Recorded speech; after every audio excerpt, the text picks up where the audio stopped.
All right. Good morning and welcome to episode 2 of Cage Report. I'm Mike Knockenauer. That's Colton Alder. We've got a lot to break down and not a lot of time today. But let's just start off.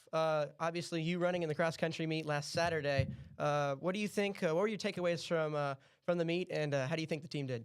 Yeah, I think the team did really well on Friday. On Saturday, excuse me. The sophomores ended up winning their race. Aaron Robles finished second. He ran the fastest time of any prep runner at 17 minutes and 34 seconds. Benny Ewell finished fifth. John Becker finished eighth, and a pair of other sophomores also finished in the top 25. So it was a really strong showing for them.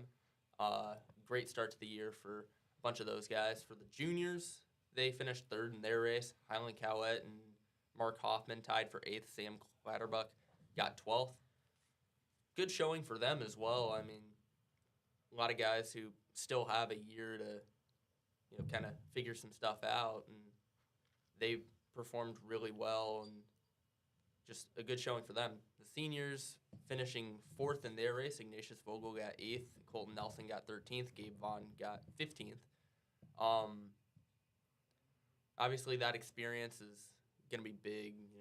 A lot of these guys, leaders on the team, and they put up a good performance last Saturday. And we head down to Sioux Falls today at 8. It's going to be a long drive there and a long drive back. Yeah, it's a ways down there, ways up there to Sioux Falls, so it should be interesting. You said 8 p.m. tonight. You guys leave about 1:30, I believe. Yep. So get back at about 1 a.m. Yeah, that'll be fun. Wake up Saturday morning's gonna be interesting for you guys. Yeah, for sure. What's nice about this course though is it's one of the more PR friendly courses. Like from my experience, the course we ran first meet is the hardest to get a PR on. It's very hilly, a lot of different where you're not able to give 100% effort without wearing yourself out. With the Augustana meet, it's mostly flat course. It's kind of like on a bunch of soccer fields, kind of. So flat terrain, that'll definitely allow every runner to put a little bit more effort as they're running, and should hopefully get some PRs today. So for people that aren't as familiar with cross-country meets, when you say PR, what are you usually referring to? Personal best, basically. So What race? What specific race are you talking about? When you say someone PR'd, what race is that usually? I should have specified, but usually what race is that referring to, and what do you think is about the best time, or what someone should shoot for, or what's considered the top, usually the top of each meet? So usually in cross country we run a 5K every meet. I know my personal best is around 20 minutes. I'm hoping to get it down a few minutes this year. As I mentioned earlier, Aaron Robles ran the fastest time of anyone at prep with 13:74. I think for someone just starting out, 25 minutes is a good target-ish. That's what I was kind of aiming for start of my junior year when I started running cross-country for the first time. But last year, a lot of the varsity guys like Denny Chapman, Jacob Finney, Eli Jones, they were running sub-17s. In Denny's case, he was running a lot of sub-16s. Got around exactly the 15 mark at some meets. Obviously not every runner is Denny Chapman. Yeah. But, the top guys in the state are usually around the 15 mark, maybe a little bit below that. Makes sense. So 3.1 miles Yeah. for a 5K. So, I mean, that's a 5-minute mile. Yeah. So that's pretty quick. And you have to obviously keep that pace up for the entire time. Let's shift gears. Let's talk about tennis. Dominating start. Good start to the season. Up to, I think it was Tuesday or Wednesday. I think up till Wednesday, everyone was undefeated. Got first in the Gretna meet. They won the tiebreaker over Lincoln Southeast. They played Millard North. They played at Millard North yesterday, which is always a tough matchup. then they head to Kearney tomorrow, and then they come back home and they have a home duel against Millard West on Monday. Any first impressions from the squad from the start of the year? This team, as we mentioned, was runner-up in state last year, and this year only losing one senior, they've really brought back a lot of experience, and this team looks like maybe the main contender for a state title right now. Ben Clausen and Rowan Lunning have been great in a doubles duo. Daniel Jurens and Matt McGill, great in their own doubles duo. Blake Gawkin and Alex Liu have kind of taken over singles. Great performance for all of them so far. As you mentioned, everyone was undefeated until Tuesday. So just a great start to the season for them. And if they want to win a state title, this is an ideal start for them. Absolutely. I mean, start to the year is always important. It's how you start and how you finish that is the most important whenever it comes to a season. Then let's take a look at what football they headed to St. Louis last Saturday. Very, very tough DeSmet team. One of the top teams in Missouri. It was a rough one, but what did you take away from Saturday? I mean, obviously, watching the game, DeSmet had the clear speed advantage. They have a lot of guys that are 4-star, 5-star recruits and are gonna be great at the next level. This is probably the toughest matchup that Prep's gonna have all year. And that's one of the takeaways I had was this is one of the best ways you can start your season. Playing a team that's at a very, very high level, probably a higher level than anyone here in Nebraska.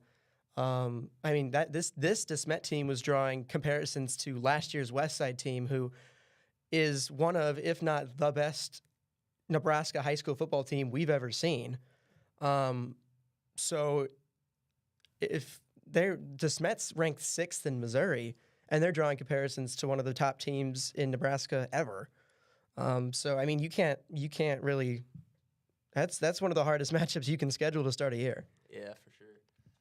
But one thing that really stuck out as interesting to me, talking to a few of the football guys, they mentioned like after they were down 48-0 at half, the coaching staff was basically telling them just win the second half, and they did win the second half. They outscored DeSmet 7-0, and I think that's a really encouraging sign because even if DeSmet like maybe wasn't giving 100% effort in that second half, like the guys still hung in there. They still fought, and they ended up accomplishing what they set out to accomplish in the second half against a really good team, and that's definitely an encouraging sign for the rest of this year. Yeah, the ability to get positives out of even the worst negatives, I think, is one of the signs of a very resilient team.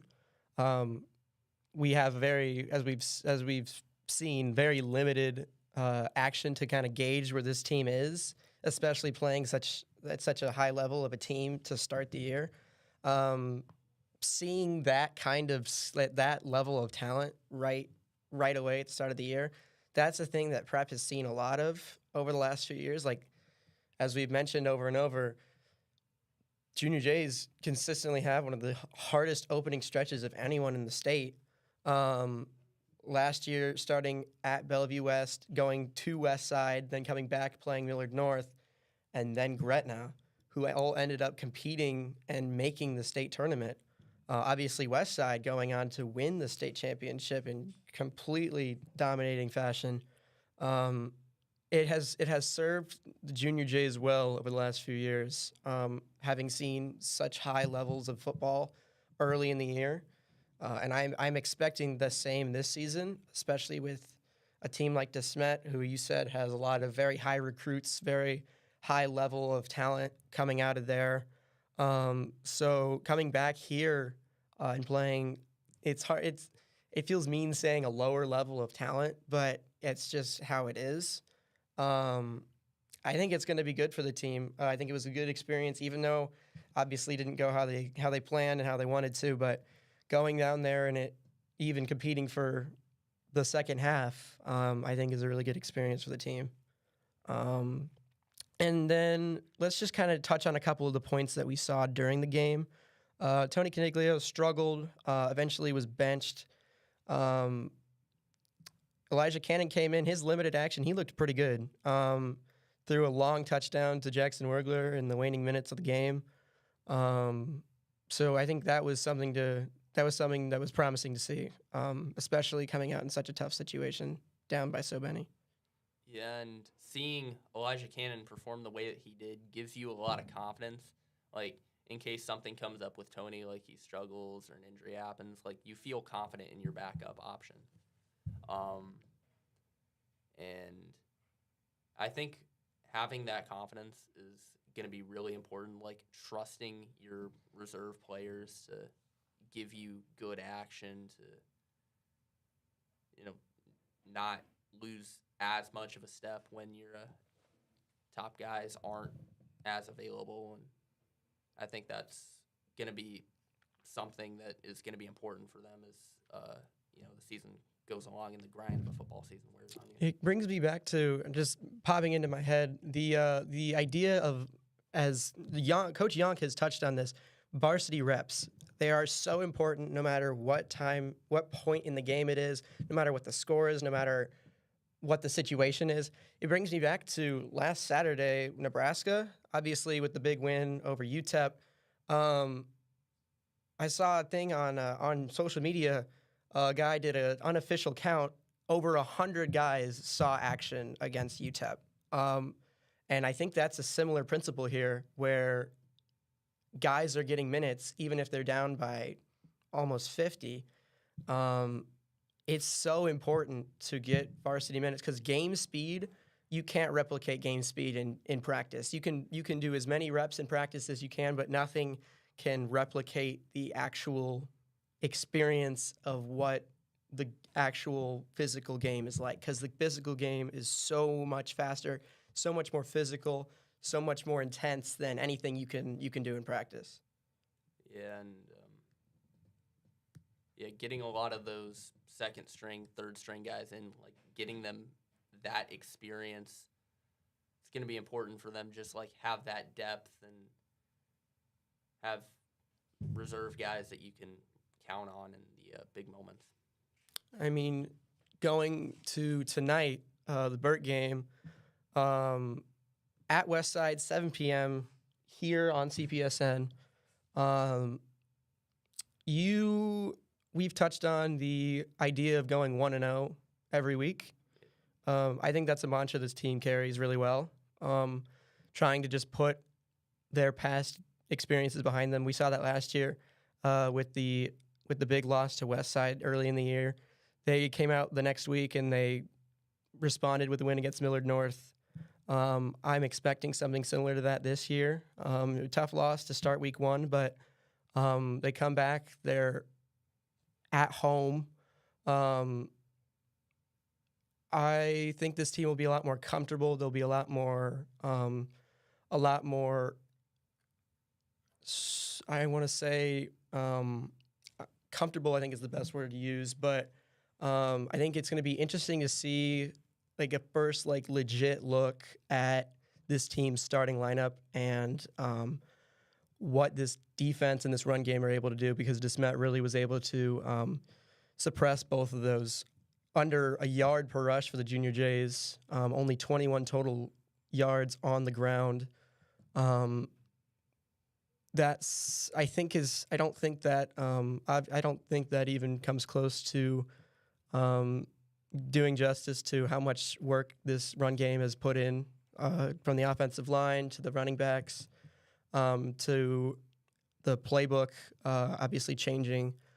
I'm interested to see, I think this is going to be like a better look, a better understanding of what this run game can do.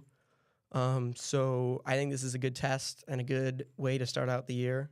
And I'm hoping that this team can come out with some fire and take care of business. So,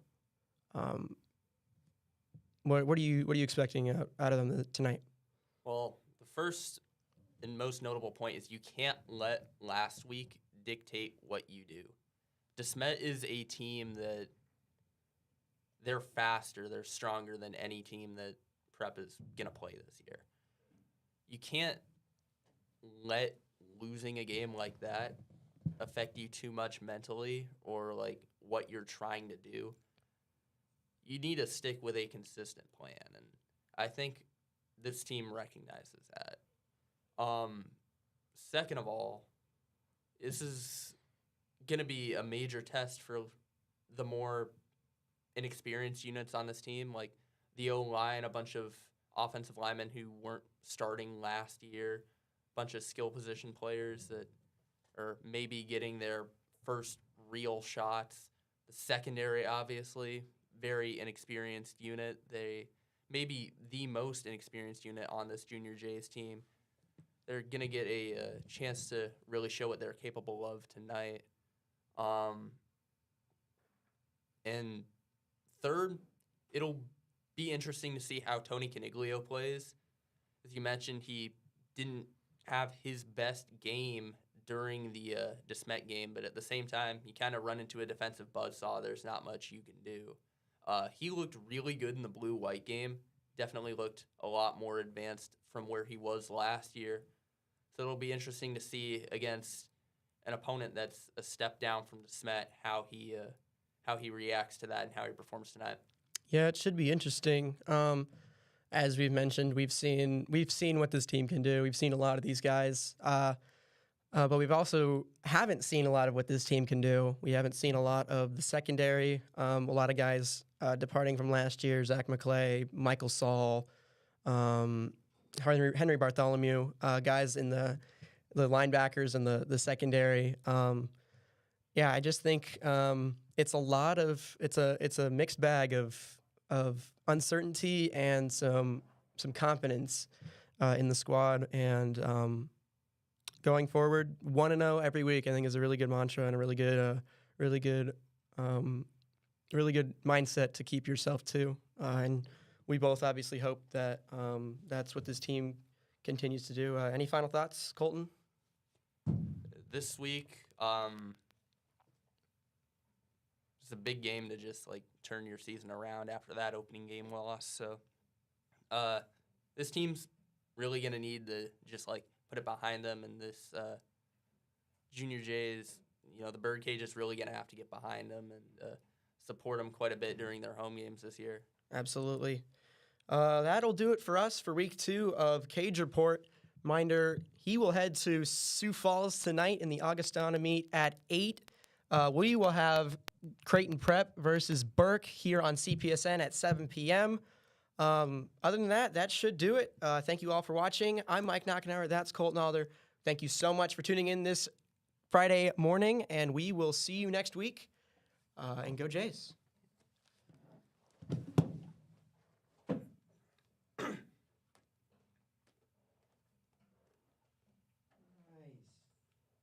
Peak concurrence was 2.